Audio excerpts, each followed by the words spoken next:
नमस्कार, आप देख रहे हैं हेडलाइंस उत्तर प्रदेश। मैं हूं रिजवान खान। इस बार जो है भाजपा ने जो है अपने टिकट का ऐलान कर दिया। घनश्याम सिंह लोधी जो है उनको यहां से टिकट हो गया। हालांकि गठबंधन की तरफ से जो है अभी किसी का टिकट नहीं हुआ। कई नामों की जो है समाजवादी पार्टी की तरफ से चर्चा चल रही है। हालांकि आजम खान जेल में है और रामपुर जो है समाजवादी का गढ़ रहा है। जब तक वो ओके नहीं करेंगे किसी को टिकट नहीं होता। अब देखने वाली बात होगी किसको टिकट होता। जो घनश्याम सिंह लोधी से सीधी टक्कर होगी यहाँ पे। रामपुर की जनता कुछ हमारे साथ मौजूद है, ज़रा उनसे जान लें। जी सर, क्या नाम है आपका? मेरा नाम आनंद प्रकाश, एडवोकेट आनंद प्रकाश गौतम है। क्या कहेंगे 2024 के चुनाव को लेकर, क्योंकि घनश्याम सिंह लोधी का टिकट हो गया, अभी सपा की तरफ से किसी का नहीं हुआ? देखिए, मेरा यही कहना है, जो भी प्रत्याशी उतरेगा तो पूरी जनता पहले ये देखिए प्रत्याशी किस विचारधारा का है। और जहाँ तक मेरे को लग रहा है जो बीजेपी ने प्रत्याशी उतारे हैं वो पूरा हिंदू विचारधारा का है। समाज सेवा से कोई लेना देना नहीं है।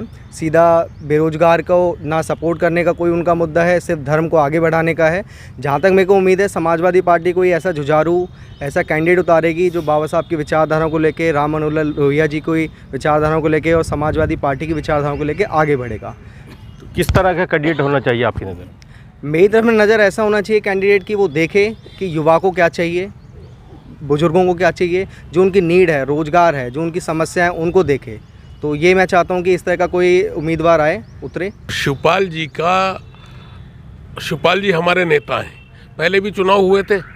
अगर शिवपाल जी साथ में होते तो उसकी तस्वीर ही कुछ और होती। आज जो है अखिलेश जी के साथ में कांग्रेस से गठबंधन है और धर्मनिरपेक्ष दल जो रह गए हैं, अगर वो सब एकजुट हो जाएं तो भारतीय जनता पार्टी का जो मंसूबा है, जो 3 कैटेगरी में बांटकर के ईडी और सीबीआई, सिविल पुलिस और डंडा दिखा के वोट लेना, नाजायज़ मुकदमों में केसों में फंसाकर, एक है गेहूं चावल बांटकर लॉलीपॉप देकर, एक लोग हैं, एक तबका वो है जिनके बैंकों के बड़े बड़े हज़ारों करोड़ के कर्ज माफ़ कर कर उनके हाथों में देश दे दिया और वो जो है पूरे देश के ठेकेदार हैं, वही देश चलाते हैं। भारतीय जनता पार्टी तो सिर्फ मंच तक है, सारा मंच तो वही देश सजाने वाले लोग हैं जो अंडानी अंबानी हैं, तो वही ठेकेदार हैं। आज अगर ये धर्मनिरपेक्ष दल एकजुट हो जाते हैं तो भारतीय जनता पार्टी का मंसूबा फेल होगा। जहाँ तक आज़म खान साहब का सवाल है, तो आज़म खान साहब के लिए तो सभी धर्म के लोग दुआ करें कि आज वो परेशानी में हैं। तो हमने हमेशा आज़म खान का साथ दिया है और हम 1989 से समाजवादी पार्टी में हैं।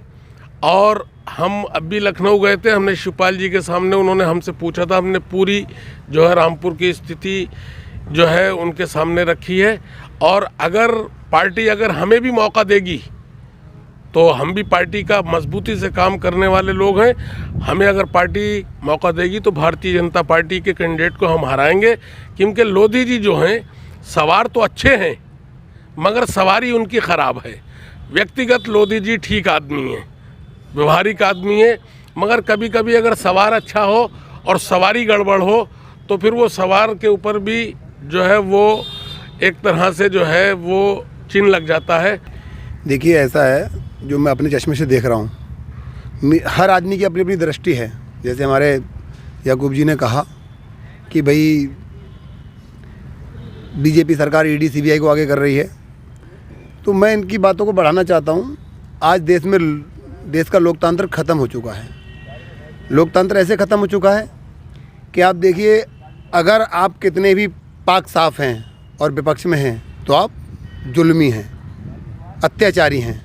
और अगर वही अत्याचारी अगर आप हैं और आप बीजेपी का दामन थाम लेते हैं, बीजेपी का चोला पकड़ लेते हैं, तो वो सारा निर्मा से सब धुलाई धुल जाती है। मतलब कोई भी उन पे दाग नहीं रहता। दूसरी बात, मैं तो कहना चाहूँगा अपने चश्मे से जो देख रहा हूँ, जो बड़ी बड़ी पार्टियां हैं, जो बड़े बड़े लीडर हैं, वो सारे के सारे आंखों पे चश्मा लगाए बैठे हुए हैं। ये बीजेपी का ही काम कर रहे हैं, सबके सब डरे हुए हैं। सबके सब डरने का मतलब ये है कि आज एक देश का बहुत बड़ा विषय है, मुद्दा ईवीएम है। आज जो नेता हैं ये ईवीएम के खिलाफ क्यों नहीं बोल रहे भाई? जब एक जहाँ से ईवीएम चालू हुई वहाँ देश में बंद कर दी गई, हमारे देश में चलाई जा रही है। बहुत सारे सबूत आ रहे हैं, दिल्ली से डेमो करके दिखाए जा रहे हैं कि आपके साथ ऐसी धांधली होती है, ऐसे वोट चुराया जाता है। और उस पर बाकायदा कोर्ट में पिटिशन भी है, सुप्रीम कोर्ट में। उस पिटिशन पे काम नहीं हो पा रहा है। तो मतलब ये नेता मेरी समझ में नहीं आ रहा है कर क्या रहे हैं, काम नहीं हो पा रहा है। तो मतलब ये नेता मेरी समझ में नहीं आ रहा है कर क्या रहे हैं। एकजुट होकर सब कह दें भाई कि जब तक ईवीएम रहेगा हम चुनाव नहीं लड़ेंगे, अकेली बीजेपी चुनाव लड़ ले। हम लोग जब लड़ेंगे जब फ्री फैंड चुनाव होगा, बैलेट पेपर आएगा, तब हम चुनाव लड़ेंगे। देखना 10 मिनट के अंदर अंदर पूरे देश में ना हाहाकार मच जाए तो मेरा नाम बदल देना राम बहादुर। मतलब राम बहादुर जी ईवीएम को हटाने की आप बात कर रहे हैं? बिल्कुल, बैलेट पेपर से होना चाहिए। बिल्कुल बैलेट पेपर से चुनाव होना चाहिए। अगर ईवीएम से भी हो तो फ्री एंड फेयर होना चाहिए। आपने पंजाब का चुनाव देखा? पंजाब का मेयर का चुनाव देखा आपने?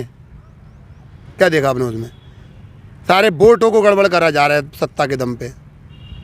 तो ये एक तानाशाही है ना, तानाशाही के विरोध में आपको जाना पड़ेगा। और मैं एक अपनी दिल की बात कहना चाहूँगा, हुक्मरान कोई भी हो, तानाशाही कोई भी हो, ये दिन हमेशा किसी के साथ नहीं रहते। आने वाले दिन बहुत भयावह होंगे, बहुत ज़्यादा भयावह होंगे। घनश्याम सिंह लोधी को टिकट हुआ है, कितना बड़ा असर देखने को मिला, क्योंकि एक मजबूत जो है कैंडिडेट हैं, भाजपा ने दोबारा उनको पर दाम खेला। घनश्याम सिंह जी लोधी की आप जब बात कर रहे हैं तो वो भी तो बीजेपी के आदमी हैं, वो सॉरी समाजवादी के। समाजवादी कैसे? समाजवादी के हैं। समाजवादी से वो चुनाव जीते थे, उन्होंने इस्तीफा दिया, उसके बाद उन्होंने बीजेपी में लिया, समाजवादी ने पूरा सपोर्ट किया समाजवादी के लोगों ने। उसके बाद भी आज जो समाजवादी के लोग हैं, वो उनके साथ में हैं सब। क्या कहना चाहेंगे, क्योंकि अभी समाजवादी की तरफ से कोई टिकट नहीं हुआ, घनश्याम सिंह लोधी को भाजपा ने प्रत्याशी बनाया रामपुर से, कितना बड़ा असर देखने को मिलेगा? असर तो बहुत बड़ा देखने को मिलेगा कैंडिडेट के हिसाब से, कि कैंडिडेट देखा जाए कि कौन सा कैंडिडेट को डिक्लेयर करते हैं।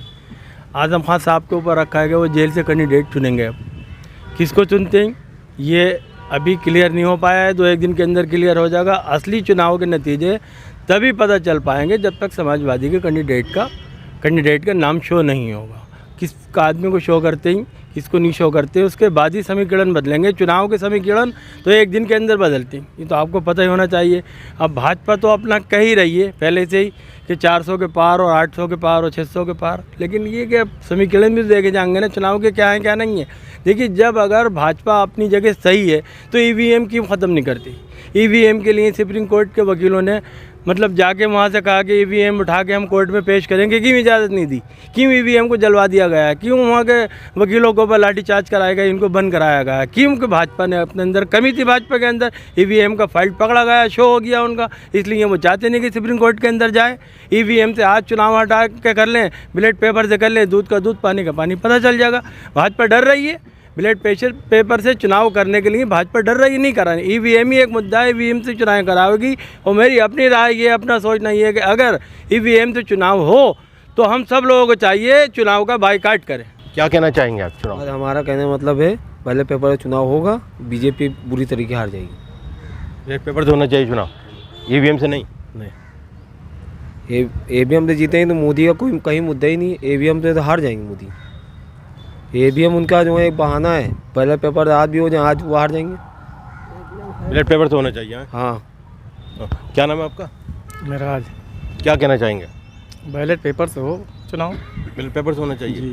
रामपुर से जो है कभी आजम खान आ रहे हैं। अच्छा, यहाँ से हमें तो घनश्याम सिंह लोधी को जो है कितनी बड़ी टक्कर देखने मिलेगी समाजवादी में और भाजपा में? अब ये तो बताया सर ने कि अभी पहले वो कैंडिडेट तो उनका जाहिर हो तभी तो पता चलेगा। अभी कैंडिडेट नहीं आया है, अभी कैंडिडेट तो है नहीं। आचार संहिता लगने वाली, कैंडिडेट के 1-2 दिन में ऐलान हो जाएगा। अब 2 दिन बाद देखिएगा, कल परसों में देखिएगा, फिर कल परसों आप देखिएगा। क्या नाम है आपका? गोविंद राज। क्या कहेंगे गोविंदा जी? ईवीएम से नहीं होना चाहिए क्योंकि ईवीएम हैक हो जाता है अच्छा जी। बैलेट पेपर से होना चाहिए क्योंकि बैलेट पेपर से जो वोट पड़ेगी वो डायरेक्ट जिस पे डालेंगे उसी पे होगी। देखिए, मेरे को ये लगता है कि समाजवादी पार्टी जो भी कैंडिडेट लेके आएगी वो बीजेपी से ऊपर का ही कैंडिडेट लेके आएगी, और जब वो बीजेपी से ऊपर का कैंडिडेट लेके आएगी तो टक्कर भी ऊपर की ही होगी, और जब टक्कर ऊपर की होगी तो वोट भी ऊपर के ही मिलेंगे, और जब ऊपर के वोट मिलेंगे तो एसपी ही जीतेगी। वो तो जाहिर सी बात है। तो मेरे को पूर्ण भरोसा है कि एसपी का ही कैंडिडेट जीतेगा और वही इस रामपुर का विकास कर सकता है। अन्यथा आप जगह जगह देख लीजिए, कोई कावड़ में जा रहा है, कोई कहीं जा रहा है, लेकिन कोई स्कूल के मंदिर में नहीं जा रहा है। तो यही मेरा कहना है। किसका जलवा है, राहुल गांधी का या मोदी जी का? देखिए, जब बात कर रहे हैं राहुल गांधी और मोदी जी की, तो मोदी जी का फेम बना रखा है जगह जगह जाओगे, हर बच्चे की ज़ुबान पे, जो 2 साल का बच्चा है उसको भी एक डायलॉग सा रट गया, मोदी का मतलब नहीं पता है, कुछ नहीं पता है। और जब मेहनत की बात करते हैं, राहुल गांधी जगह जगह पे रिमोट एरियाज़ में जाके मैकेनिकों से बात कर रहे हैं, घरों में जाके खाना पकवा रहे हैं, तो ये मोदी जी क्यों नहीं करते? वो पानी के अंदर जाके, पनडुब्बी में जाके अपना पूरा टशन पूरा कर रहे हैं। उन्हें हवाई जहाज़ चलाना तो उन्हें तेजस चला दिया, अब उन्हें पानी में जाना है पानी में चला दिया। एक बार गरीब की भी सुन लो, उनको क्या चाहिए? एक बार गरीब की सुन लिए है कि भैया गरीब को क्या चाहिए, उनको 2 रोटी चाहिए, चैन से एक नौकरी चाहिए, वो अगर दे दें, निवारण उसका कर दें, तो क्यों नहीं जनता उनको सपोर्ट करेगी? आज क्यों नहीं कर रही है? वो यही कारण है कि वो उनकी मर्जी है उसी को करती है। जो उनके विरोध में कुछ कहे उसके पीछे ईडी लगा देती है, सीबीआई लगा देती है। गरीब आदमी केस नहीं लड़ पाएगा, इसलिए वो कुछ कहता नहीं है। तो मोदी जी तो कह रहे हैं 400 पार इस बार। 400 पार हो जाए क्या दिक्कत है, लेकिन हमारा जब कैंडिडेट आएगा तो हमारा 500 पार का आएगा।